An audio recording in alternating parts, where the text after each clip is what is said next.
มาออเดอร์นี้เฮาบ่ยอมเนาะเฮาเข้ามาแก้ไม้ในออเดอร์นี้แห่งขายไปเต็มครบเงื่อนไขตัดครบเงื่อนไขโคตรคักนี่กดมายังเกือบบ่ลงให้เฮาเนาะทุกคนเนาะมื้อนี้จะมาแชร์เทคนิคเกี่ยวกับการนำใช้แนวรับแนวต้านเนาะทุกคนเนาะตัวนี้เป็นประวัติการเทรดของเฮา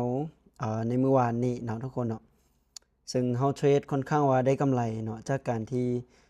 เฮาตีโซนแนวรับเนาะแล้วก็แนวต้านวันนี้ได้กำไรไปที่70ปลาย78ประมาณนั้นเนาะแต่ว่าอัดคลิปแล้วเนาะคลิปของเฮาบ่มีเสียงเนาะซึ่งสอนโคตรละเอียดเลยเนาะเกี่ยวกับคลิปของเมื่อวานนี้เนาะหลังจากอัดคลิปไปแล้วคลิปบ่มีเสียงก็เลยว่า บ่ได้เอาลงไปเนาะมาเดี๋ยวมื้อนี้จะมาแบ่งปันให้เนื่องจากว่าหลายๆคนเนาะขอมาศึกษาเรียนรู้แด่เนาะเดี๋ยวมื้อนี้ลิงได้มีโอกาสได้เข้ามาเทรดเนาะทุกคนเนาะแล้วก็จะต่างแชร์ความรู้ให้กับทุกคนไปนำเนาะเลขมาของเฮาคือเลขหลัก8นะทุกคนเนาะ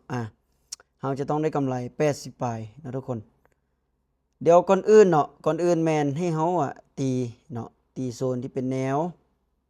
ไว้ก่อนนะทุกคนเนาะอันนี้เขาเอิ้นว่าแนวต้านเนาะหรือว่าจุดที่อดีตเคยมีแห่งซื้อพยายามผลักดันราคาขึ้นไปแล้วมีแห่งขายแล้วมีคนที่ขายในจังหวะนั้นเนาะเดี๋ยวขอบ่ายบัดนึงทุกคนมาสาเหตุที่กดซื้อเนาะทุกคนก็น่าจะทำความเข้าใจนำกันเนาะทุกคนเบิ่งมือของเพลงเนาะแท่งเทียนแท่งนี้เนาะเป็นแท่งที่มีแห่งซื้อเข้ามาเต็ม 100% เนาะเห็นบ่แท่งเขียวนี่นะเนาะให้ทุกคนสังเกตเบิ่งเนาะเต็ม 100% เลยแท่งนี้เนาะเป็นแท่งที่ใหญ่พอสมควรเนาะแล้วบ่ทันได้ฮอดแนวคิดขวางเนาะทุกคนเนาะก็เลยว่าเฮ็ดให้เฮาเนี่ยตัดสินใจกดซื้อขึ้นไปเนาะแต่ออเดอร์นี้มันดิ่งโตลงมาปูเด้งยาวขนาดเนาะทุกคนเนาะถั่วแห้งขายกดมาหลายพี่ลึกพี่เหลือเนาะออเดอร์แรกของเฮามื้อนี้แจ๊บนะทุกคนเนาะ บ่เป็นหยังเนาะเดี๋ยวเพิ่นจะตีโซนปะไว้เนาะลงแทงนี้มาขึ้นแทงนี้ หรือว่าเฮาเจอของดีเขาให้แล้วนะทุกคนเนาะจังหวะนี้แม่นเฮาจะเดินอยู่ที่80นะทุกคนเนาะ 88เนาะเฮาจะอยู่ในหลัก8หลัก8นี่เป็นเลขมงคลของเฮาเนาะเป็นเลขมงคลเนาะมื้อนี้เฮามาใช้ความสามารถแล้วก็วัดไปกับเอิ้นว่าวัดไปกับเลขมงคลไปนำนะทุกคนเนาะมาเฮาบ่เข้าเทื่อในจุดๆนี้เนาะทุกคนเนาะเพราะว่าแท่งเทียนแท่งนี้นะนี่นะเนาะเป็นแท่งที่โคตรใหญ่มีแห่งซื้อเข้ามาเต็ม 100% เต็มเป็นแท่งเดียวที่แท่งนี้ก็เป็นแท่งเดียวเนาะซึ่งตลาดมันสวิงเนาะทุกคนเนาะเฮาจะกดซื้อเฮาก็ย้านมันจะลงเฮาจะกดขายเฮาก็ย้านมันจะขึ้นเนาะฉะนั้นเฮาเลือกที่จะบ่กดเนาะเพื่อที่จะบ่เฮ็ดให้ตัวเองมีความเสี่ยงในจุดๆนี้เนาะมาเดี๋ยวเฮามาเบิ่งออเดอร์นี้ทุกคนเนาะออเดอร์นี้เนาะถ้าทะลุขึ้นไปแม่นเฮาจะบายบัดนึงเนาะถ้ามันบ่ทะลุเนาะแม่นเฮาจะขายมาจังหวะนี้เนาะตัดสินใจที่จะกดซื้อขึ้นไปเนาะทุกคนเนาะแต่ว่าเฮาก็มาเช็กแนวเทื่อนึงแล้วเนาะมันบ่มีเนาะบ่มีแนวกีดขวางในจุดๆนี้เนาะฉะนั้นออเดอร์นี้เนาะในมุมมองของตัวเองเนาะยังคิดว่ามันจะขึ้นไปได้เนาะทุกคนเนาะตลาด1 2 3 1 2 3ขึ้นได้นะทุกคนแท่งนี้นะเนาะขึ้นไปก่อนลุกขึ้นไปก่อนแตะเส้นแล้วขึ้นไปก่อนในเดียวอึ๊บเสมอเนาะทุกคนเนาะตลาดเฮาเจอมื้อนี้ค่อนข้างว่าอ่าสวิงนะทุกคนเนาะแท่งนี้เสมอเนาะอีกหน่อยเดียวก็ขึ้นให้เฮาแต่ว่าขึ้นบ่ได้เนาะทุกคนเนาะตลาดบ่ค่อยงามทุกคน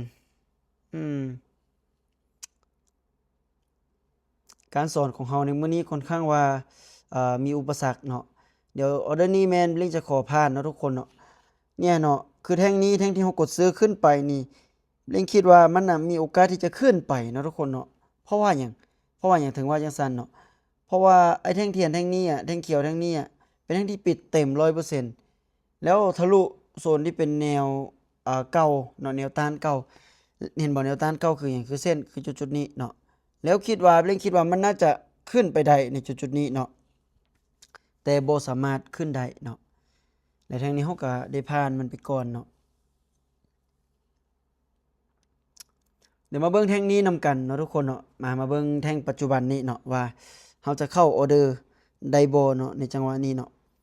การจะเข้าออเดอร์ของเฮาในจุดๆนี้เนาะเฮาตีโซนไว้เป็นที่เรียบร้อยแล้วเนาะหลักๆแม่นเฮาจะอิงใส่แท่งเทียนเนาะ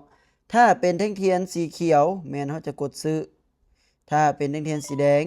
แม่นเฮาจะขายเนาะทุกคนเนาะมาเดี๋ยวมาลุ้นเบิ่งนำกันทุกคนเนาะว่าแท่งนี้มันสิลงมาให้เฮาได้บ่เนาะโอ้ตลาดนี้เดาทางยากเลยเนาะทุกคนเนาะวิเคราะห์ยากเลยมื้อนี้เนาะซึ่งตีกรอบราคาไว้ชัดเจนเนาะทุกคนเนาะแต่ว่ามันก็ยังคงเป็นแท่งเอิ้นว่ามีแฮงเข้ามาแทรกในตอนท้ายเนาะทุกคนเนาะแท่งนี้เนาะทุกคนเนาะมันทะลุน้อยหนึงเนาะแล้วมันมีแนวคิดของอยู่รุมพี่พุ่นน่ะปอโถลงมาก่อนอื้อหือปอโถสวิงเนาะทุกคนเนาะเดี๋ยวมาเบิ่งว่าเฮาสิแก้ไม้จังใดนี่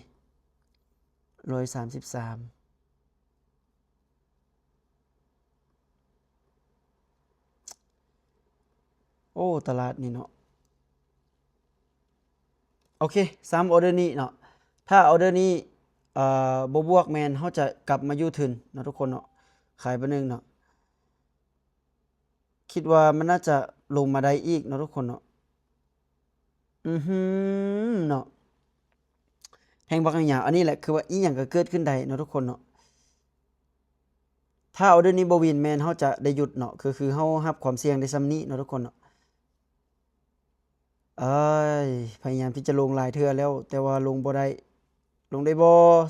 5 4 3 2สวยโอ้เนาะถ้าบ่ได้ออเดอร์นี้แม่นเฮาสิหยุดเนาะทุกคนเนาะเฮาสิหยุดเลยเนาะ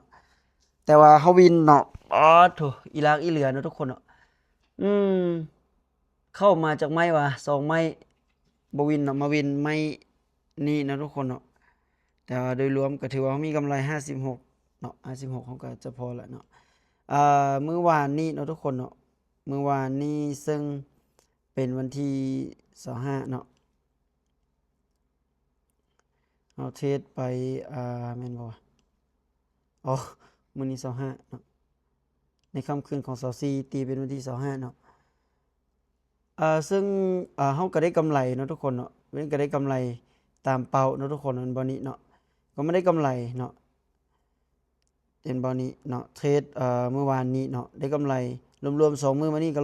135ซึ่งมื้อนี้แม่นจะได้หยุดส่ำนี้เด้อทุกคนเด้อเนาะเพราะว่าตลาดค่อนข้างว่ามีความเสี่ยงเนาะสูงเดี๋ยวจะอธิบายย้อนหลังให้ทุกคนเบิ่งหน่อยหนึงเนาะในจังหวะนี้เนาะในจุดๆนี้เนาะทุกคนเนาะเดี๋ยวเรามาเบิ่งนำกันเนาะ